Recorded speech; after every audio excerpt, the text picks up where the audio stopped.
বাগানে যদি আমরা অত্যন্ত গুরুত্বপূর্ণ একটি ফলের গাছ হিসাবে গণনা করি, তাহলে বোধহয় এই গাছটি সবার আগে লাইনে এসে দাঁড় হয়। আর এই গাছটি হলো আপেল গাছ। হ্যাঁ, আপেল ফল পছন্দ করি না এমন কোনো ছাদ বাগানই বোধহয় খুঁজে পাওয়া যায় না। আপেল ফল হলো এমন একটি ফল যেটি স্বাস্থ্যগুণে অধিক পরিমাণে আমাদের কাছে গুরুত্বপূর্ণ। আর ছাদ বাগানে আজকের ভিডিওর আলোচনার বিষয়বস্তু হলো বর্ষাকালে আপনার কাছে থাকা পরিণত থেকে অপরিণত আপেল গাছের পরিচর্যা। Hello friends, welcome to my channel. দেশ এবং দেশের বাইরে থেকে যারা আজকে আমার ভিডিওটি কন্টিনিউ করেছেন, প্রত্যেককেই gardener tips with Kamal YouTube চ্যানেলে স্বাগতম। তো আসুন ভিডিওটি বিস্তারিত আলোচনা করি, না স্কিপ করে কন্টিনিউ করুন।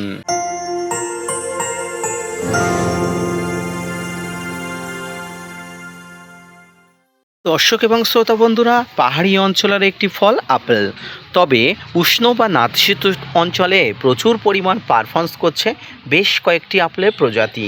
এদের মধ্যে আন্না, HR99 এবং হরিমোহন, এই তিনটি প্রজাতির মধ্যে যে কোনো একটি প্রজাতি আপনি আপনার বাড়িতে আনতে পারলে ব্যাস কেল্লাফতে।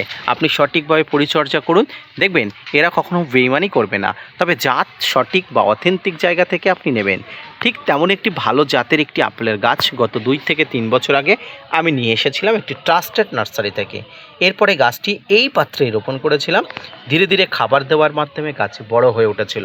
সঠিক খাবার, অনুখাদ্য সব কিছু দিয়ে গাছ বড় হয়ে উঠেছে। এবার দেখুন, গাছকে নিচে থেকে ঝোপালো বা শাখা পোশাখাযুক্ত করার জন্য প্রধান ডালটি কেটে দিয়েছিলাম। প্রধান ডাল যখনই কেটে দিয়েছি, চারিদিক থেকে অর্থাৎ গাছটি দেখুন, গাছের উপর নিচের সাইড অর্থাৎ উত্তর দক্ষিণ পূর্ব সব পাশ থেকে কিন্তু ডালপালা বেরিয়ে গেছে। এবং এই ডালপালা বেরিয়ে গেছে। এই ডালপালাগুলোকে এবার প্রচুর পরিমাণ বৃদ্ধি করতে হবে। তবে শুধু ডালপালা বৃদ্ধি করলে তো হবে না, এখানে ডালপালা থাকবে আর ডালপালার উপরে হামলা করার জন্য সমস্যা থাকবে না, সেটা তো হয় না। দেখুন ডালের উপরে কিভাবে হামলা চালাচ্ছে শুঁয়োপোকা। এই সব সমস্যাগুলোকে নির্মূল করতে হবে, তাহলে কিন্তু গাছ সুস্থ থাকবেন। তাহলে আপনার সঠিক গাছগুলোকে, সঠিক পাতাগুলোকে একদম নষ্ট করে দেবে। পতঙ্গদের নির্মূল না করতে পারলে আপনার গাছ কখনো কিন্তু সুস্থ সবলভাবে হবে না। তাই পতঙ্গ নির্মূল করতে আগে শিখুন। আর পতঙ্গ নির্মূল করার জন্য দরকার ফাঙ্গিসাইড এবং কীটনাশক। ফাঙ্গিসাইড, কীটনাশক ছাদ বাগানের প্রত্যেকটি গাছের জন্য অপরিহার্য একটি উপাদান। ছাদ বাগানে গাছের গোড়াতে খাবার দেওয়া বলতে বর্ষাতে তেমন কিছু খাবার দেওয়ার দরকার নেই। শুধুমাত্র হিউমিক অ্যাসিড এবং ফাঙ্গিসাইডের অত্যন্ত জরুরি আছে এই সময়। গাছের গোড়াতে ফাঙ্গিসাইড এবং গাছের গোড়াতেই হিউমিক অ্যাসিড দিতে হবে। তবে ফাঙ্গিসাইড সমস্ত গাছে দেওয়া দরকার। যেমন দেখুন আমি কিন্তু অলরেডি দিয়েছি, একটা লেয়ার দিতে পারলে খুব ভালো হয়। এবং হিউমিক অ্যাসিড গুলে আপনি গাছের গোড়াতে দিয়ে দেবেন, ঠিক এই গাছের গোড়াতেই কিন্তু দিয়ে দেবেন। এবারে সে গাছের পাতাতে ফাঙ্গিসাইড মধ্যে অবশ্যই সাপ, ম্যানসার, Bavistin, Ridomil Gold, Blitox, Blue Copper, M45, Amistar Top, Antracol, অনেক ধরনের ফাঙ্গিসাইড আছে।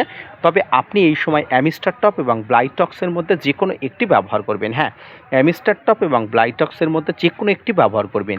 এবং কীটনাশকের মধ্যে ডাইমাটের 30%, ইমিডাক্লোপিড, সাইপারমেথ্রিন, যে কোনো প্রজাতির কীটনাশক আছে। এই কীটনাশকের মধ্যে আমি বলবো আপনাকে অবশ্যই সাইপারমেথ্রিন গ্রুপের কীটনাশকগুলো খুব ভালো কাজ করে। তাই ইমিডাক্লোপিড, সাইপারমেথ্রিন যে কোনো প্রজাতির কীটনাশক আপনি ব্যবহার করবেন বর্ষার মধ্যেই। আপনার প্রয়োজনে এখানে স্টিকার মিশিয়ে নেবেন। স্টিকার কি করে? স্টিকারও গাছের উপরে আঠার মতো লেগে থাকে কীটনাশক বা ফাঙ্গিসাইডের প্রভাব।